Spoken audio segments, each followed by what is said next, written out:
Thank you for joining our seminar today. Today's seminar is the first in the Axiom Valuation Symposium series. The dates for future seminars are located at the ARIS Alternative Investment Return Authentication Service website, www.avairas.com, and also available at the Axiom Valuation website, which is axiomvaluation.com. Please post any questions in the chat box. These questions will be answered at the end of the presentation. As the title of today's seminar indicates, we will review how to identify hedge fund manager fraud for hedge funds that are not sufficiently transparent in that the fund does not disclose enough information about the underlying asset positions. To the extent the hedge fund invests in publicly traded securities and discloses these positions from a transparency perspective, the hedge fund is no different than a vanilla mutual fund. Most hedge funds do not meet this standard. Hence, the likelihood of fraud is greater the less transparent the hedge fund.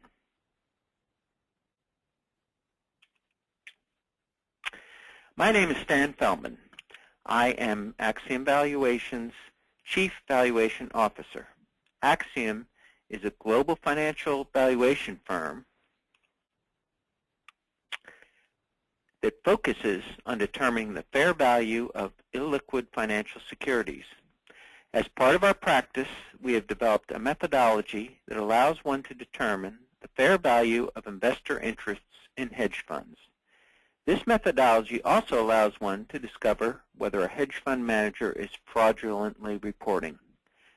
Currently, endowments, foundations, and pension plans use Axiom services to authenticate the fair value of their hedge fund interests.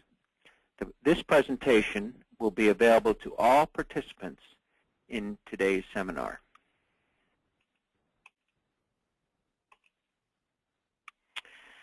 So the topics we will cover today will include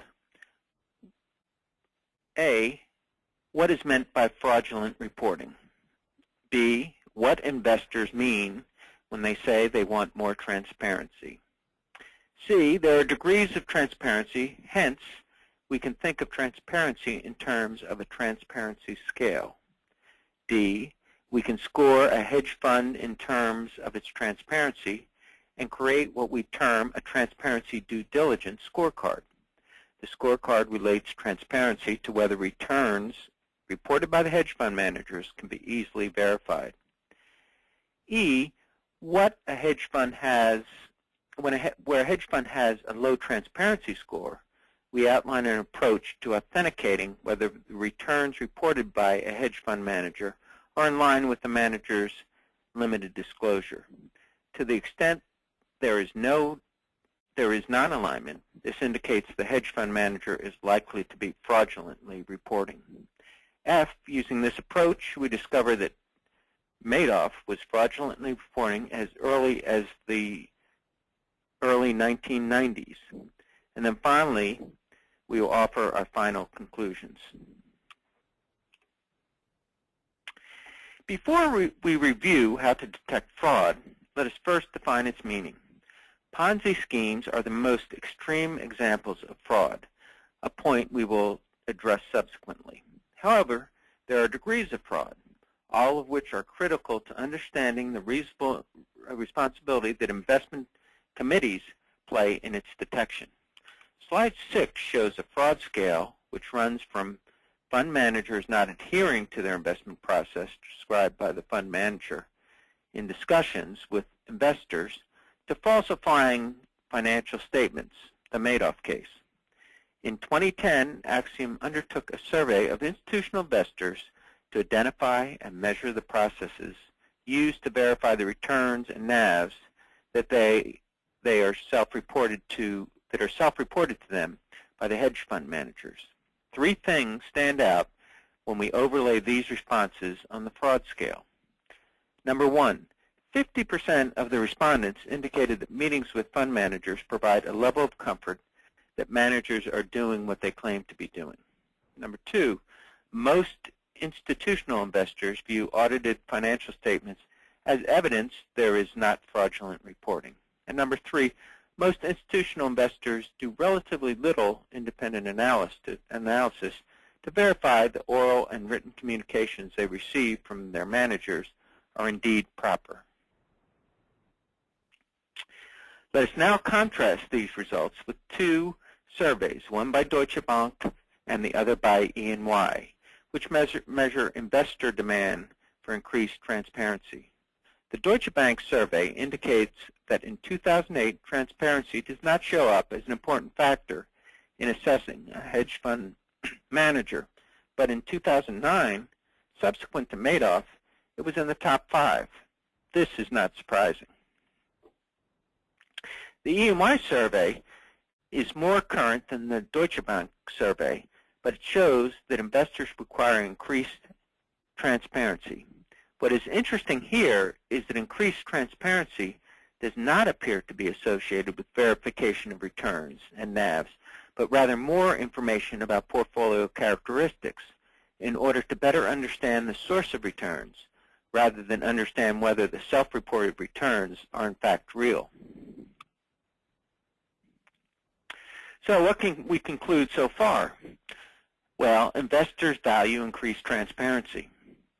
Investors correlate increased transparency with receiving more information from managers about investment philosophy, depth and reputation of investment management team, and information related to oversight and related investment practice.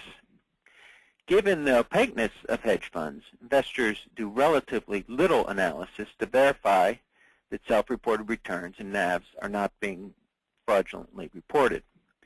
To the extent that investors in the most opaque hedge funds appear to trust and not verify, fraud is likely to become a larger, not a smaller problem going forward.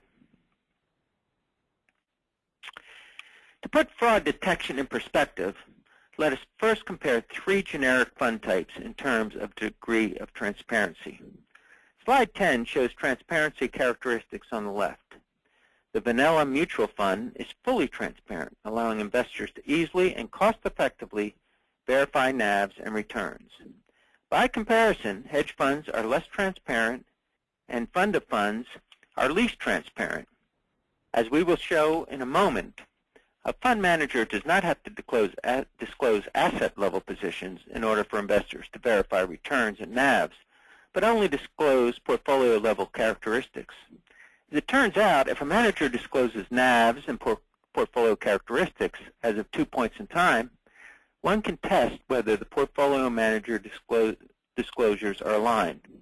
If they are not, then this raises the likelihood of fraudulent reporting.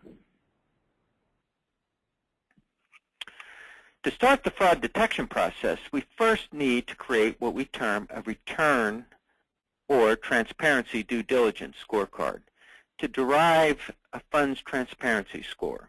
Each item of the scorecard is given a point total.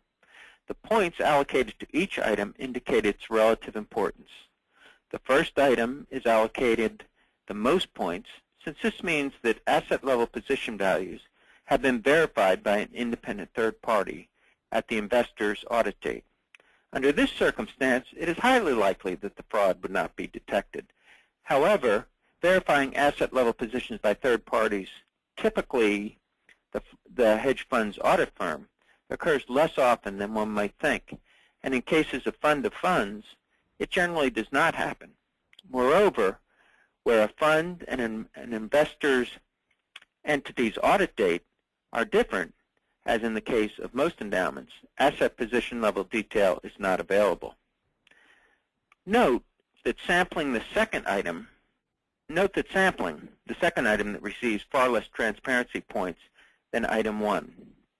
The reason is that audit practice has far less relevance to determine whether the manager has correctly stated investment values than it does when applied to an industrial firm, for example.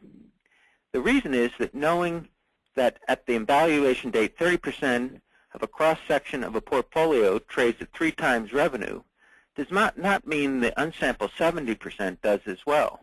In short, using auditing sampling techniques in the context of determining the value of a portfolio has relatively little information content. One final point, as item 7 indicates, the scorecard gives relatively little weight to comparing self-reported hedge fund returns to a publicly available hedge fund index as a way to validate hedge fund returns. The reason is that such a comparison only makes sense if the portfolio mix of the hedge fund and the hedge fund index are equivalent. Otherwise, one is literally comparing apples to oranges. For example, if the hedge fund reports a quarterly return that is twice the hedge fund index return, does this indicate something is wrong or that the manager simply had a great quarter? But don't we pay hedge fund managers for delivering this type of performance?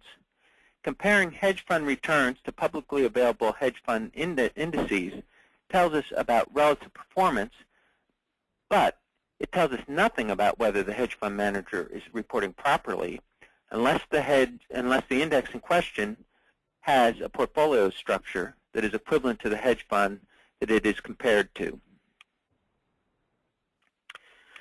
Short of having a verifiable asset-level position detail or some sort of forensic accounting, the only way to detect the likelihood that a hedge fund manager is fraudulently reporting is to create a look-alike portfolio, or what we term a replicating portfolio. This portfolio has the same characteristics as the portfolio disclosed to investors, and therefore should generate a return that is within a range that one would normally expect for a portfolio constructed like the one disclosed by the hedge fund manager.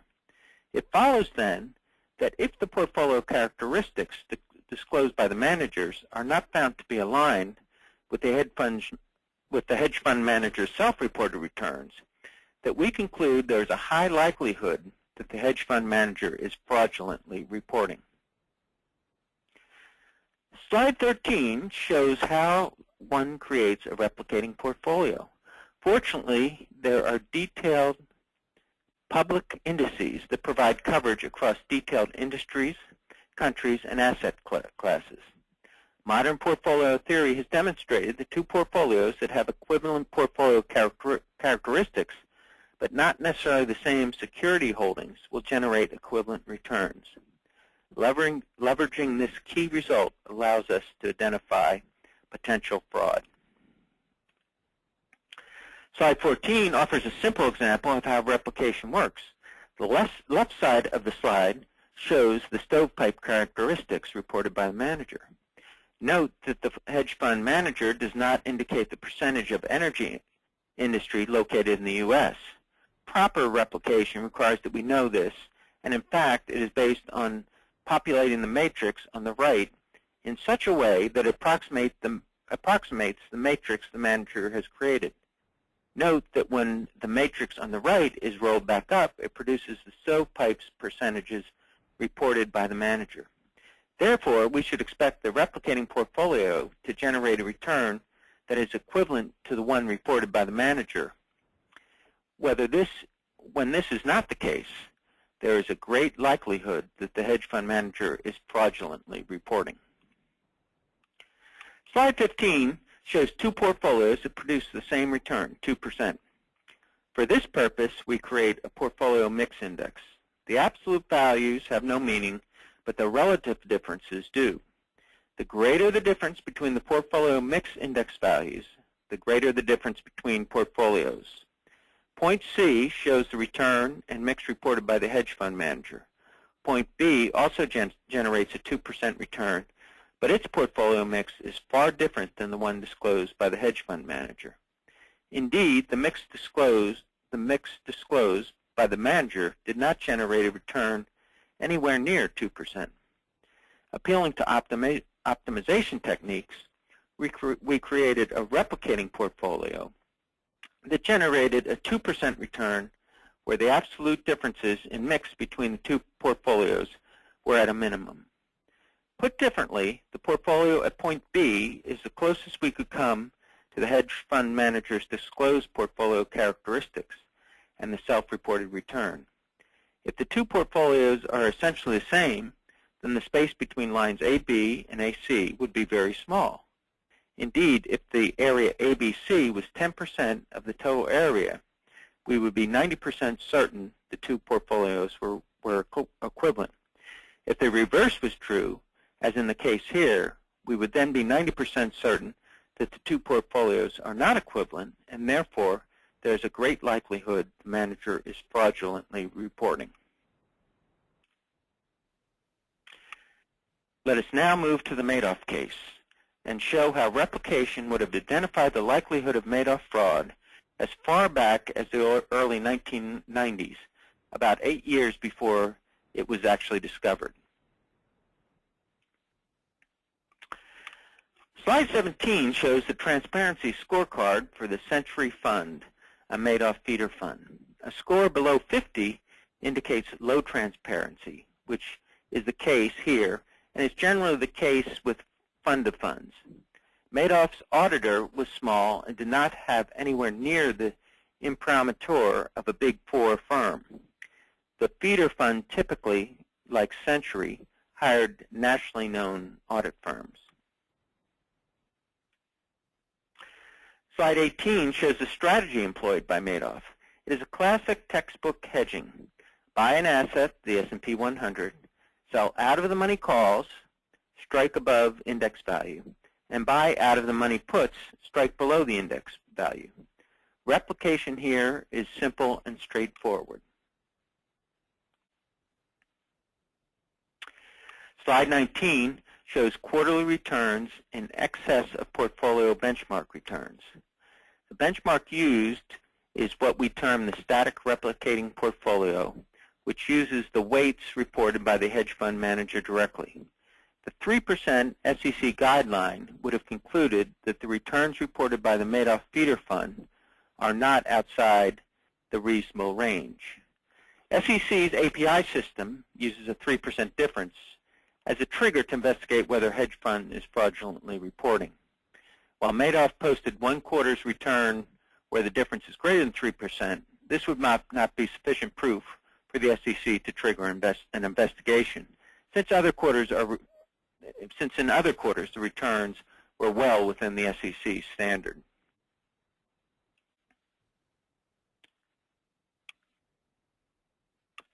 Slide 20 shows the same returns as slide 19. Since Madoff's strategy is designed to limit the variability of portfolio returns, there is, by construction, a very narrow band within which the returns can vary. When these bands are compared to the excess returns showed in slide 19, it is clear that the self-reported returns lie well within the range one would expect. This means, well outside the range one would expect. This means that the portfolio characteristics and returns disclosed by the manager are not aligned, indicating the likelihood of fraud. So for our final thoughts, when investing in hedge funds, investors are taking on a transparency risk which in many cases is large, not easily quantified, and is not being priced. Under the above circumstances, the chances of fraud increase, thus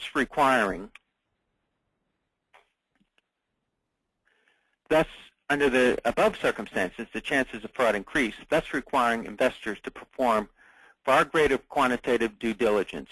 Replication is a statistically proven method to do this. Audit coverage does not protect against fraud, particularly where funds are opaque and or the fund's audit date is distanced from the investor entity's valuation date. And finally, trust but verify will increase the chance of detecting fraud.